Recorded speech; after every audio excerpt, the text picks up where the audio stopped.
চলুন আজ Russia, America এবং ইরানে কি কি গুরুত্বপূর্ণ ঘটনা ঘটলো তার আপডেট দেখে নিই। প্রথমেই আমরা দেখব আজ সৈয়দ আব্বাস আরাগচি ইরানের বিদেশ মন্ত্রী সাক্ষাৎ করলেন রাশিয়ার প্রেসিডেন্ট ভ্লাদিমির পুতিনের সঙ্গে।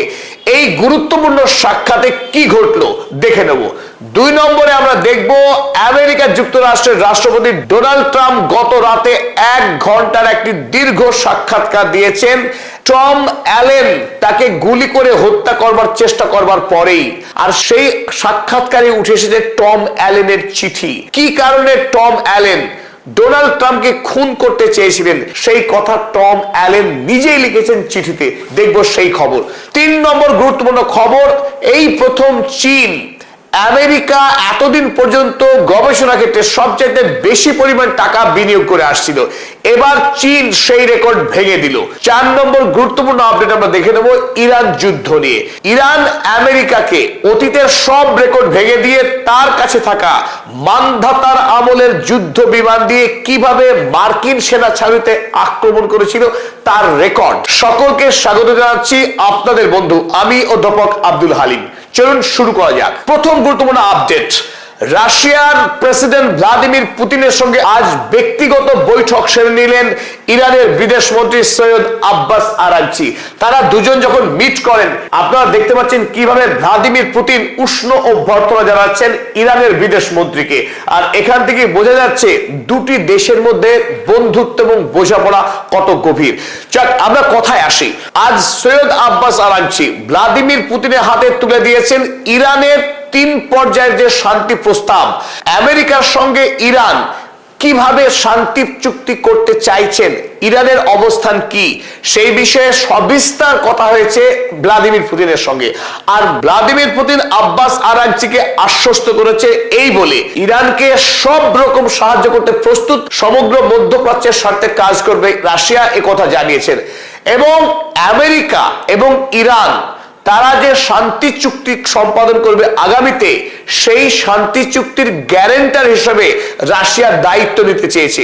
আগামী দিনে আমেরিকা ইরানের উপর যাতে আক্রমণ না করে শান্তি চুক্তির পর, সেই গ্যারান্টার হতে চাইছেন খোদ ভ্লাদিমির পুতিন। এবার চলুন আমরা দেখে নিই 3 দফা প্রস্তাব ইরান যেটা প্রথমবারের মতো উপস্থাপন করলেন, সেই 3 দফা প্রস্তাব কি এবং কিভাবে ইরান শান্তি চুক্তি সম্পাদন করতে চাইছেন আমেরিকার সঙ্গে, যদি আমেরিকা রাজি হয়। ইতিপূর্বে আপনারা দেখেছেন ইরানের 10 দফা শান্তি প্রস্তাব। চলুন এবার আমরা দেখে নিই এই 3 পর্যায়ের শান্তি প্রস্তাবে ঠিক কি রয়েছে। প্রথম পর্যায়ে ইরানের পক্ষে যে দাবি জানানো হয়েছে, complete end of the war and guarantees to prevent its resumption against Iran and Lebanon। America এবং ইসরায়েলের পক্ষে ইরান এবং লেবাননে যে যুদ্ধ চালানো হচ্ছে, সেই যুদ্ধ সম্পূর্ণরূপে থামাতে হবে এবং এও গ্যারান্টি দিতে হবে আগামীতে ইসরায়েল এবং আমেরিকা তারা ইরান কিংবা লেবাননে নতুন করে যুদ্ধ শুরু করবে না। যদি এই প্রথম পর্যায়ের দাবি আমেরিকা সম্পূর্ণরূপে পালন করতে সক্ষম হয়, তাহলে আলোচনার দ্বিতীয় পর্যায়ে উন্নীত হবে। দ্বিতীয় পর্যায়ে দাবি করা হয়েছে, the second stage would see the parties discuss the management and administration of the critical marine choke point Strait of Hormuz। এই দ্বিতীয় পর্যায়ে ইরান কিভাবে টোল সংগ্রহ করবে, কত পরিমাণ টোল সংগ্রহ করবে, আর ওমানের সঙ্গে তার পার্টনারশিপ কেমন হবে ইত্যাদি বিষয়ে ইরান আমেরিকার সঙ্গে কথা বলবে এই পর্যায়ে। এবং স্ট্রেট অফ হরমুজের উপরে আমেরিকাকে ইরানের কর্তৃত্বকে সম্পূর্ণরূপে বৈধতা দিতে হবে, মান্যতা দিতে হবে। আর যদি আমেরিকা দ্বিতীয় পর্বের এই আলোচনায় সন্তুষ্ট হয় বা মেনে নেয়, তারপরেই তৃতীয় পর্যায়ে যেটা most critical part of the discussion সেটা শুরু হতে পারে। সেই ক্ষেত্রে কি রয়েছে চলুন আমরা দেখে নিই। এবার Iran will discuss the nuclear issue with America. তৃতীয় পর্যায়ে এসে এতদিন পর্যন্ত আমেরিকা যে দাবি জানিয়ে এসেছিল ইরানকে দীর্ঘ সময়ের জন্য পারমাণবিক অস্ত্র বানানোর কোনো অনুমতি দেওয়া হবে না, তো সেই বিষয়ে ইরানও কথা বলতে প্রস্তুত আমেরিকার সঙ্গে। তবে সেটা 3 নম্বর পর্যায়ে যদি আলোচনা গিয়ে পৌঁছায় তবেই। আব্বাস আরাগচি পুতিনের কাছে এই 3 পর্যায়ের প্রস্তাব পেশ করবার আগেই তিনি পাকিস্তানে ওই একই প্রস্তাব পেশ করে গিয়েছেন, যাতে করে পাকিস্তান আমেরিকার কাছে এই প্রস্তাব পৌঁছে দিতে পারে। এবার চলুন দেখে নিই আমরা দ্বিতীয় গুরুত্বপূর্ণ আপডেট। গতকাল সারাদিন বিশ্বব্যাপী যে খবরের চর্চা হয়েছে, ডোনাল্ড ট্রাম্পকে একজন আততায়ী খুন করবার চেষ্টা করে ব্যর্থ হয়েছিলেন, আর সেই আততায়ী এখন আমেরিকার পুলিশ হেফাজতে রয়েছেন। তবে তার কাছ থেকে একটা গুরুত্বপূর্ণ চিঠি পাওয়া গেছে, যে চিঠিতে এই টম অ্যালেন 31 বছর বয়সী একজন অত্যন্ত মেধাবী ইঞ্জিনিয়ার, যিনি একটা সময় নাসাতেও ফেলো হিসেবে কাজ করেছেন, তিনি এই চিঠিতে স্পষ্ট করে জানিয়েছেন কোন পেডোফাইল, কোন রেপিস্টকে আমেরিকার গুরুত্বপূর্ণ আসনে তিনি দেখতে চান না। পেডোফাইল অর্থাৎ কিশোরী মেয়েদের উপরে যৌন নিপীড়নকারী ব্যক্তি, ধর্ষণকারী ব্যক্তিদেরকে তিনি আমেরিকার সর্বোচ্চ আসনে দেখতে চান না। তাই তিনি বন্দুক হাতে তুলে নিয়েছেন বিজ্ঞান ছেড়ে। আর এই প্রশ্নগুলি খোদ করা হয়েছিল ডোনাল্ড ট্রাম্পকে গতকাল সিবিএস সংবাদ সংস্থার 60 মিনিটের একটি সাক্ষাৎকার অনুষ্ঠানে। সরাসরি সঞ্চালিকা জিজ্ঞাসা করেছিলেন ডোনাল্ড ট্রাম্পকে, তিনি কি নিজেকে পেডোফাইল মনে করেন, তিনি কি নিজেকে রেপিস্ট মনে করেন, তিনি কি নিজেকে রাজা মনে করেন। একটার পর একটা বাউন্সার ধেয়ে আসে ডোনাল্ড ট্রাম্পের দিকে। স্পষ্টতই গভীর অস্বস্তিতে পড়ে যান ডোনাল্ড ট্রাম্প এবং তিনি বলতে বাধ্য হন, I am not a paedophile, অর্থাৎ আমি কোন কিশোরী মেয়ের যৌন সর্বনাশ করিনি। You read that crap from some sick person. Donald Trump Tom অ্যালেনকে, যিনি বন্দুক হাতে খুন করতে গিয়েছিলেন, তাকে অসুস্থ ব্যক্তি বলে অভিযোগ করেন। তিনি এও বলেন যে I am not rapist, I did not rape anybody, যে আমি ধর্ষণকারী নই। আমেরিকার রাষ্ট্রপতিকে বলতে হচ্ছে সাংবাদিক সম্মেলনে যে তিনি ধোয়া তুলসী পাতা, তিনি ধর্ষণকারী নন।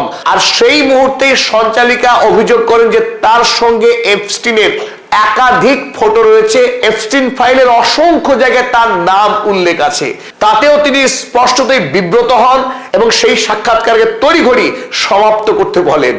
আর এতেই আজ সারাদিন এক্স হ্যান্ডেলে 6 লাখ হয়ে যায় সেই সাক্ষাৎকারের মুহূর্তগুলো। ডোনাল্ড ট্রাম্পের চরিত্র যাই হোক, অন্তত আমেরিকার সাংবাদিকদের রাজার সামনে দাঁড়িয়ে রাজা তোর কাপড় কোথায় এই কথা জিজ্ঞাসা করার সাহস আছে, আর এই সাহসকে কুর্নিশ না জানিয়ে পারা যায় না। চলুন এবার আমরা চীনে ফিরে আসি। বিশ্বকে চমকে দেওয়ার মতো অসংখ্য সম্ভার রয়েছে চীনের কাছে।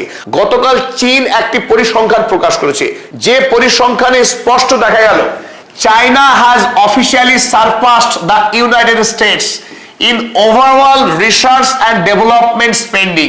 চীন এখন ধারাবাহিকভাবে বিভিন্ন ক্ষেত্রে আমেরিকাকে হারিয়ে দিয়ে সামনে এগিয়ে চলেছে। এবার বিজ্ঞান এবং গবেষণার ক্ষেত্রে যে বিনিয়োগ, সেই বিনিয়োগেও প্রথমবারের মতো আমেরিকাকে হারিয়ে দিল চীন। Investing about 1.03 trillion in technological advancement. বিজ্ঞান এবং প্রযুক্তির উন্নতির জন্য এবার চীন বিনিয়োগ করেছে 1.03 trillion, a huge amount of money. এতদিন ধরে আমেরিকা বরাবর সব থেকে বেশি টাকা বিনিয়োগ করত বিজ্ঞান এবং গবেষণায়, আর এবার চীন টপকে গেল আমেরিকাকে। আর এখান থেকেই বোঝা যাচ্ছে আগামী পৃথিবীকে নেতৃত্ব দেবে চীন। বিজ্ঞান এখন চীনের হাতে। চলুন এবার চতুর্থ গুরুত্বপূর্ণ আপডেট দেখে নিই। গত 25শে এপ্রিল আমেরিকা একটি বিশিষ্ট সংবাদ সংস্থা এনবিসি তারা গোপন তথ্য ফাঁস করে জানিয়েছে এখনো পর্যন্ত আমেরিকার পক্ষে ইরান যুদ্ধে যতটুকু ক্ষয়ক্ষতির কথা স্বীকার করা হয়েছে, ক্ষতি হয়েছে তার থেকে বহুগুণ বেশি। Iran caused more extensive damage to US military bases than publicly known. মধ্যপ্রাচ্যের মার্কিন সেনা ছাউনিগুলোর উপরে যুদ্ধকালীন সময় ইরান যে ভয়ঙ্কর ক্ষতি করেছে সেই সম্পর্কে মানুষ কদাচিৎ জানে। যতটুকু জানে ক্ষতি হয়েছে তার থেকে বহুগুণ বেশি। আর সেই প্রেক্ষিতে একটা চমৎকার খবর দিয়েছে এনবিসি। আমেরিকার 1960-এর দশকে তৈরি করা F-5 ফাইটার জেট, আপনারা প্রত্যেকেই জানেন যে বর্তমানে আমেরিকা ফাইটার জেট হিসেবে ব্যবহার করে F-35, যা 5th জেনারেশনের স্টেলথ টেকনোলজির ফাইটার জেট। সেখানে ইরানের কাছে ছিল 60-এর দশকের একটা ফাইটার জেট F-5।